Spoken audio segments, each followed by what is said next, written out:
Did the CIA have a hand in the murder of John F. Kennedy, an American president? And here's the reply we received verbatim. Quote, "The answer is yes. I believe they were involved. It's a whole different country from what we thought it was. It's all fake." It means that within the U.S. government, there are forces wholly beyond democratic control. These forces are more powerful than the elected officials that supposedly oversee them. These forces can affect election outcomes. They can even hide their complicity in the murder of an American president. People in authority will abuse every power that we relinquish to them. One of the most important questions over the last 70 years is who killed John F. Kennedy? There have been feature-length films made about it. There have been hundreds of thousands of news articles and books written about it, and millions of hours of newscasts about it. But we haven't seen any major revelations as of late. The government is still sitting on a giant tranche of classified files pertaining to the Kennedy assassination. Why are they keeping them from you? And what amounts to a conspiracy? Do you know the term conspiracy theory was actually born out of the Kennedy assassination, with our intel agencies branding those who didn't believe the official narrative conspiracy theorists? They created the term in order to get you to believe the official narrative. The official narrative is that a single guy shot a single rifle more times than humanly possible and killed the president there on that sunny day in Dallas. And that is the official narrative, and you mustn't stray from it. And so any evidence that points to anyone else being involved in this, another shooter, another agency, another group, Cubans, the mafia, the CIA, anything that points to someone other than one lonely dude who was then murdered almost immediately afterwards by the mafia, one lonely dude, well, that means a conspiracy theory. Well, Tucker Carlson did just that in his asking of a CIA agent, hey, were you guys involved in the Kennedy assassination? Tucker dropped this bombshell a couple weeks ago on his show, and it was earth-shattering. To find out.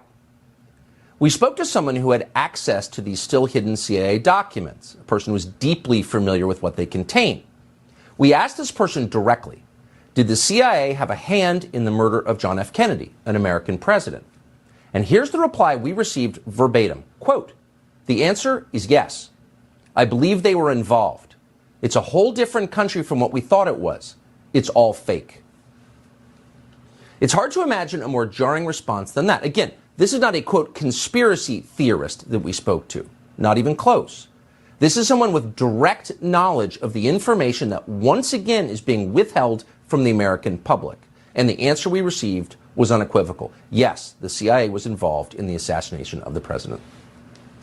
So there you have a CIA agent saying it. Now you have Robert F. Kennedy, the son of John F. Kennedy's brother, RFK, Robert Kennedy Jr., and actually the most notable living member of the Kennedy family, saying the most courageous newscast in 60 years, talking about Tucker Carlson bringing that fact to life. The CIA's murder of my uncle was a successful coup d'etat from which our democracy has never recovered.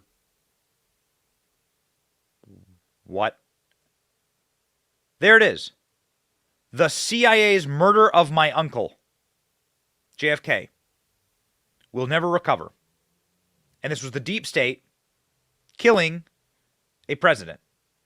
Tucker Carlson, I mean, you should pause and let that sink in for a second, but Tucker Carlson having this to say about the proof that there is a wholly unelected body of governance that operates outside of the realm of democratic processes and the people in this country.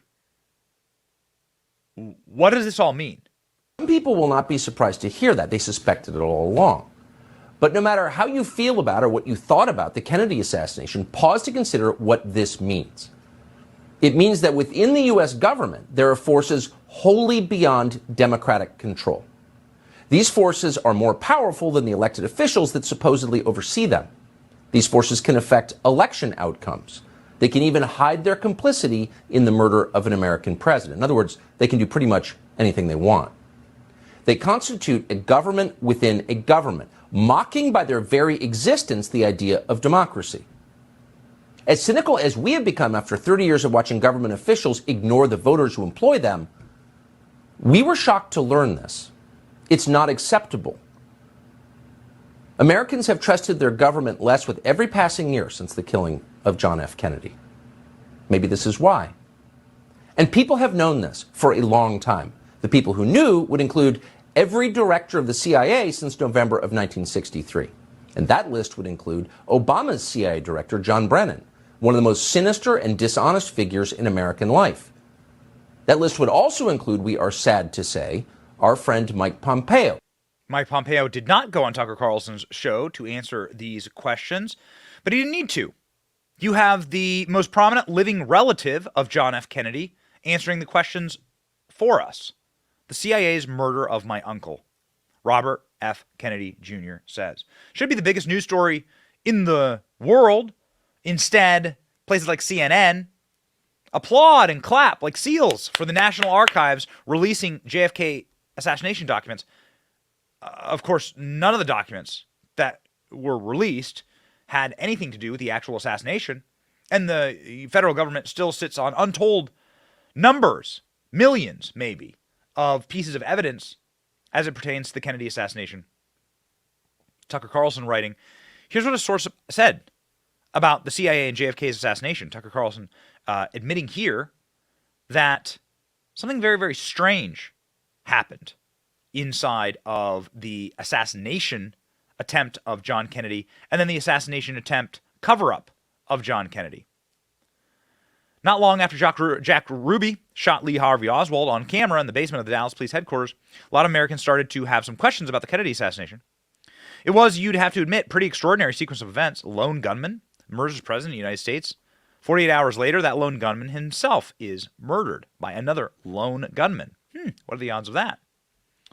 Some chilling details, of course, uncovered. But what Tucker Carlson digs down into is that the CIA was sending agents in to speak with Jack Ruby before Jack Ruby's demise. In April 1964, a psychiatrist named Louis Jolson West visited Jack Ruby in his isolation cell in Dallas jail. According to West's written assessment, he found that Jack Ruby was technically insane and needed immediately a psychiatric hospitalization so we can control him. Those are conclusions that are puzzling to no one who had spoken to Jack Ruby previously had reached. Ruby had seemed perfectly sane to the people who knew him. Louis Jolson West pronounced him crazy. But what West did not say was that he was working for the CIA at the time. Weird. It gets weirder. This from NSA.gov. An unclassified article here. Agent claims he bought rifles for Kennedy assassination. CIA agent. A man claiming to have been linked to the U.S. Central Intelligence Agency says in a new book that he had bought customized rifles that were used by the CIA and the Mafia to kill President Kennedy. First-hand knowledge of how I participated in the CIA Mafia murder of President Kennedy. What? This man was working for the CIA, and he did not come forward with this information because he was told that he would be sent to prison for doing so, because he would have broken the oath of secrecy that all CIA agents take. Huh? What's going on here? And why do so many people, including Robert Kennedy Jr., say that there are massive holes, bigger than the holes inside of John Kennedy's head, as it pertains to the JFK assassination? Well, one of the reasons why is that it's impossible. The official series of events is actually impossible, all right? You cannot shoot this many bullets with this gun in this amount of time. And there's, of course, a Zapruder film that actually shows exactly how, it's horrible, it's very graphic, but you can look it up. It shows precisely the point of murder for John F. Kennedy. The two victims in Daley Plaza, President Kennedy and Governor John Connally, suffered so many wounds, 8 in all, it originally seemed as if more than 2 slugs from the supposed sniper's nest would have necessarily explained the damage. In addition, a home movie taken by bystander Abraham Zapruder showed that too little time had elapsed between the apparent shots that hit both men in the back for Oswald to have fired, required his target, and fired again. The single bullet theory neatly solved both problems. It posed that a single bullet, nearly whole, recovered, had caused all 7 of the non-fatal wounds sustained by both men. And then, of course, there was a wound to John F. Kennedy's head where he was struck in the head. What is single bullet theory? Well, the idea that this bullet that was recovered, that is in perfect condition, and anyone who's ever fired a weapon knows that that's not possible, was recovered at the hospital. And this is the bullet that's a magic bullet.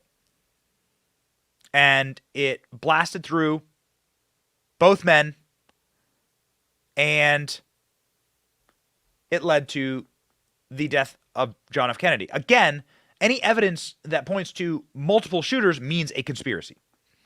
Newsweek itself has talked through, Newsweek of all places, super far leftist fringe magazine, has pointed to itself how these findings are preposterous. The total time span of the assassination ranged for as little as 4.8 seconds to in excess of 7 seconds. It is not possible to fire the rifle that was used to kill John F. Kennedy in that time period. Robert Kennedy himself says so. The United States Congress Assassination Committee is investigating, and the Senate did a new investigation 5 years after the Warren Commission, and they came to the opposite conclusion, that it was indeed a conspiracy. They didn't know whether the conspirators who actually murdered my uncle were mafia or whether the CIA. There was a split within the committee. The Warren Commission was working on very little knowledge that was heavily orchestrated, and the subsequent investigations. And now we have millions of documents that, that suggest a strong involvement by the agency. So that's Robert Kennedy suggesting a strong involvement by the agency. He's talking of the Central Intelligence Agency. Why would they want to kill JFK? A number of reasons. One, JFK did not give the amount of support that they wished for during the Bay of Pigs, their attempted takeover of communist Cuba. That was a huge, botched disaster for the Central Intelligence Agency. They were upset at JFK for not doing that. JFK was cutting their budget. JFK was looking into their operations, and JFK was openly critical of the Central Intelligence Agency and had talks about disbanding it, actually, with his brother, the father of that man, Robert Kennedy Sr., who was the Attorney General at the time. That's why the CIA would openly and obviously wish to take out the president who wanted to cut their budget. I mean, this makes just perfect sense. What doesn't make perfect sense is what happened on the day of the Kennedy assassination. Here from a Kennedy Assassination Tours website, the Warren Commission concluded that the first shot fired sometime between frame 210 and 225 of the Zapruder film hit Kennedy in the back of the neck. Second shot missed. Third struck the president in the right side of the head. The Zapruder film. Total time elapsed between the frames is approximately 5 to 6 seconds. Using its own rifle experts, the commission also concluded that the rifle Oswald fired, at best, could be cocked, aimed, and fired in 2.3 seconds. In other words, we have either 3 or 4 shots fired faster than humanly possible. One hit on Kennedy, one miss on Connally, another hit on the right side of Kennedy's head. Unfortunately for the commission, they found 3 shell casings on the 6th floor, and they needed Oswald to be the lone assassin. Their conclusion is that one shot had to have hit both Kennedy and Connally. Here, of course, you get the magic bullet theory, where you have a bullet that whizzes around the car and hits everyone from every different angle. Ladies and gentlemen, it is exactly this kind of conspiracy theory that the government cannot have coming out about it right now when the faith in government agencies is at all-time lows. That is probably why the Biden regime was more than happy to silence Robert Kennedy Jr. Now, they supposedly did this because he was critical of the COVID-19 narrative.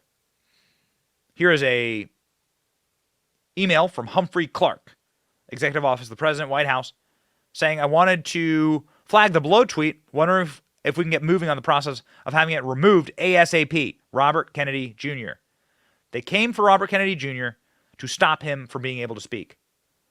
Maybe because when he does speak, he says this. The existential threat to all of our business models comes from thousands of independent news sites who are now not only providing all this content that people are reading, but they're also diminishing trust in our organizations.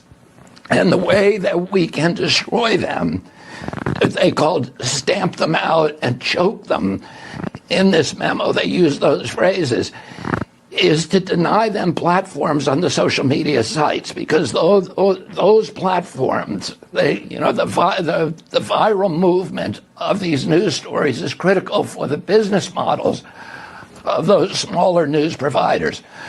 So what they said is anybody who departs from the trusted news, which is the official government narratives of WHO, CDC, and the White House, and Anthony Fauci and NIH, we will make sure to identify them and to make sure that they are not given a platform. And again, Tucker, this had nothing to do with whether the statements were inaccurate. They use the word misinformation, and they acknowledge this throughout as a euphemism for any statement that departs from official government orthodoxies. So that's the point right there. They were censoring things that were true, and that's when you cross into criminal propaganda, in my opinion. And we're rooting for you in this lawsuit and otherwise tonight. Good for RFK. He's suing the federal government. Good for him. Federal government has done enough damage to his family. The CIA's murder of my uncle. Maybe this is why they wanted him silenced. Perhaps it's tweets like this, which is why they actually want him silenced. What do you believe? What do you think? We've looked into this quite a bit. We find the evidence absolutely a preponderance of evidence, actually, to prove that there were more than one gun fired at John F. Kennedy's head that day. And there's lots of motivations for it. Was it the communist regime in Cuba? Kennedy had just staged essentially a hot war to try and topple that regime. Was it the CIA because of that botched hot war, or because of the perceived funding cuts? Was it the FBI because of the same? Was it the mafia? There is so many questions about this assassination, but there is a single point to be made, which is that the evidence of more than one shooter means a conspiracy to kill President Kennedy. And Kennedy's own surviving relative is himself saying, the CIA killed my uncle. What do you believe? Let me know in the comment section. Keep fighting, ladies and gentlemen. Keep laughing. Keep thinking. Keep being critical. We'll fight right alongside with you on this show. My name is Benny Johnson. See ya. Thank you for watching. Our channel is here to meme the libs until they cry and then to meme them crying. Their tears taste like ice cream. We ridicule the establishment, and we do so because of you. Your support keeps us going. So if you liked what you saw, please click the thumbs up. Please punch, subscribe, and ring the bell to let you know when we have a new video. Don't you want us to let you know when we're live? Please check out more of our videos here and sign up for our mailing list in case something happens and the plug gets pulled. We want to be able to keep in touch with you. My name is Benny Johnson, and thank you for watching. Based Patriots, stay free.